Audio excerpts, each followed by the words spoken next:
बिस्मिल्लाहिर्रहमानिर्रहीम। Hello dear viewers, तो कैसे हैं आप सब। आई होप कि आप सब ठीक ठाक होंगे।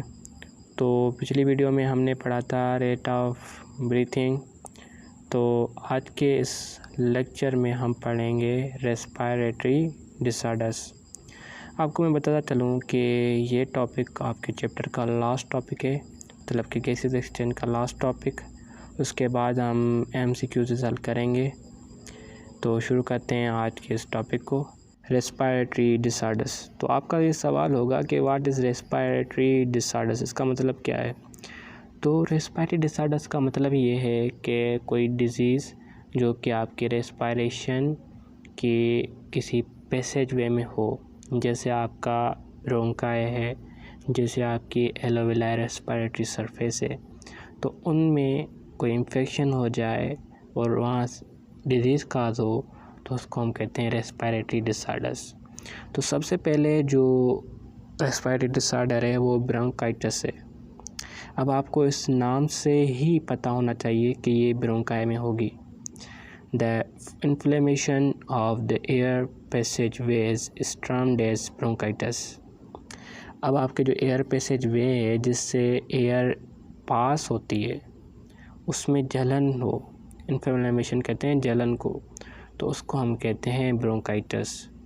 It is caused either by smoking और बाय सम बैक्टीरिया। ये आप पेन और कापी लेके रखें, वहाँ पर आप काजेज़ में ये लिखें कि स्मोकिंग और by some bacteria causes bronchitis. Smoking से तो होती है क्योंकि smoking is very dangerous for our health, और कुछ बैक्टीरिया होते हैं उनका, वो भी सबब बनते हैं ब्रोंकाइटिस का। It is characterized by cough, increased mucus secretion, shortness of breath and low fever। तो आपको मैं एक एक करके समझाता हूँ। अब हमें मालूम कैसे चले कि इसके ये सिम्टम्स हैं। तो सिम्टम्स इसके ये हैं, एक तो उसको खांसी होगी जिस पर्सन को ये होगी, और इंक्रीज म्यूकस सेक्रेशन का मतलब होता है एक रेशा होता है जो कि गोबलेट सेल्स सीक्रेट करते हैं, वो इंक्रीज अमाउंट में होगा। और शार्टनेस ऑफ ब्रीथ, सांस लेने में दुश्वारी होगी, और थोड़ा थोड़ा बुखार भी होगा। अब दूसरी जो डिज़ीज़ है वो हम पढ़ेंगे emphysema. It is related to progressive destruction to the alveoli due to the long term exposure usually to the industrial pollutants.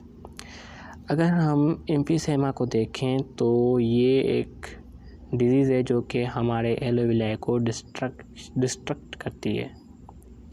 वो क्यों करती है? क्योंकि जब हम ऐसी जगहों पर जाते हैं जहाँ पर ज़्यादा पॉल्यूटेंट्स होते हैं, चाहे वो स्मोकिंग पॉल्यूटेंट्स हो या फिर इंडस्ट्रियल पॉल्यूटेंट्स, तो वहाँ से ये होती है, मतलब कि ये उसके काजेज़ हैं।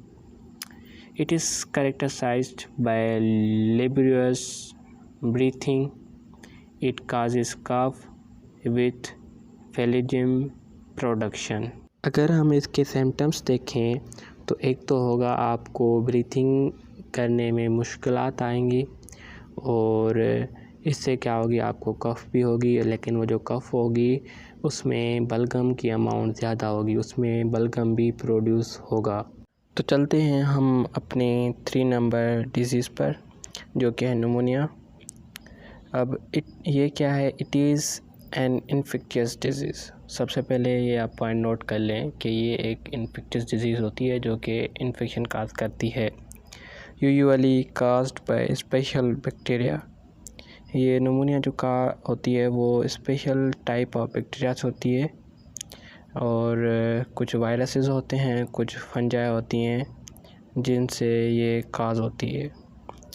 इन pneumonia the alveoli are infected so they may be filled with fluid और पस। अब जो ये निमोनिया है ना, इस निमोनिया में एलोवेलाई इन्फेक्ट हो जाते हैं। इन्फेक्शन होने की वजह से उसमें एक पस फ्लूइड होता है जो कि स्टोर हो जाता है। अब आपको पता है कि एलोवेलाई एक रेस्पिरेटरी सरफेस होते हैं, तो अगर उसमें कोई चीज़ फिल हो जाए तो फिर तो आपको जो है सांस लेने में दुश्वारी होगी। सांस लेने में दुश्वारी होगी तो प्रॉपर रेस्पिरेशन नहीं होगी। द ब्रीथिंग बिकम्स डिफ़िकल्ट, आपकी जो ब्रीथिंग है वो मुश्किल हो जाएगी। The patient suffers from fever, और जो पेशेंट होगा उसको बुखार होगा और कफ भी होगी।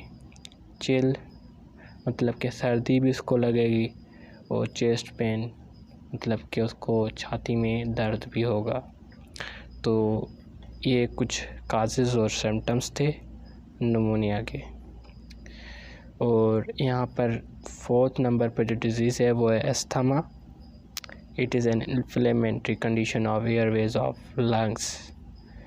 ये भी एक डिसऑर्डर है एयरवेज का, जिससे क्या होता है कि जो एयरवेज हैं उसमें जलन हो जाती है, जलन वाली कंडीशन होती है।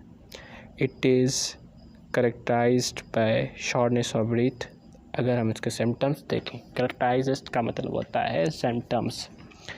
तो शॉर्टनेस ऑफ ब्रीथ, आपको सांस लेने में दुश्वारी होगी, चेस्ट पेन होगा, छाती में दर्द होगा, फीवर बुखार होगा, विजिंग साउंड ड्यूरिंग एक्सपायरेशन, मतलब कि जैसे आपने एयर को इनटेक किया, इंस्पायरेशन की, और जब आप एक्सपायरेशन करेंगे तो फिर क्या होगा, आपके एक्सपायरेशन के दौरान आपको सीटी नुमा आवाज़ आएगा, सीटी जैसे बजती है ना, ऐसे आवाज़ होगा।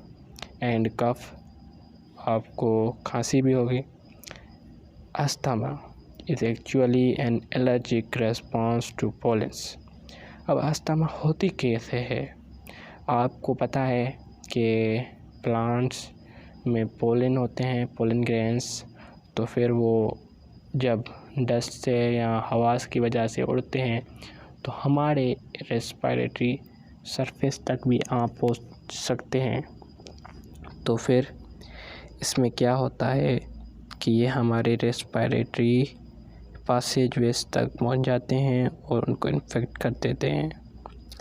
Asthma is actually allergic response to the pollen grains, ये हमने पढ़ा। और दूसरा नंबर जो इसका वजह है वो डस्ट है, मतलब कि मिट्टी वगैरह हो गई, उससे भी ये काज हो सकती है। और स्मोक, धुएं की वजह से। फर हम कहते हैं, अगर आप देखते हैं ना कि बहुत सारे जो ह्यूमन बीइंग होते हैं, पर्सन्स होते हैं, वो अपने साथ जानवर जैसे बिल्ली हो गई और कोई चीज़ हो गई वो अपने पास रखते हैं, उनको करीब लाते हैं। तो फर उसमें जो ये उसके हेयर वगैरह होते हैं ना, वो अगर आपके अंदर आ गए, रेस्पिरेटरी सरफेस में आ गए, पैसेजवेज में आ गए, तो वो आपको इन्फेक्ट कर सकते हैं और अस्थमा काज कर सकते हैं। और फीदर्स मुर्गियों के भी हो सकते हैं और बर्ड्स के भी हो सकते हैं। And number of other substances, बहुत सारे दूसरे भी सब्सटेंसेस हो सकते हैं जो कि अस्थमा काज करा सकते हैं। It may obstruct the airways making it difficult to breathe for its patient.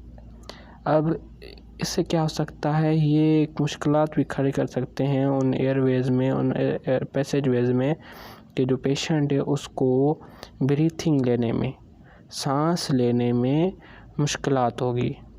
तो ये सारे सिम्टम्स और काजेज़ थे अस्थमा के। और लास्ट में जो हमारा डिसऑर्डर है, रेस्पिरेटरी डिसऑर्डर, वो है लंग कैंसर।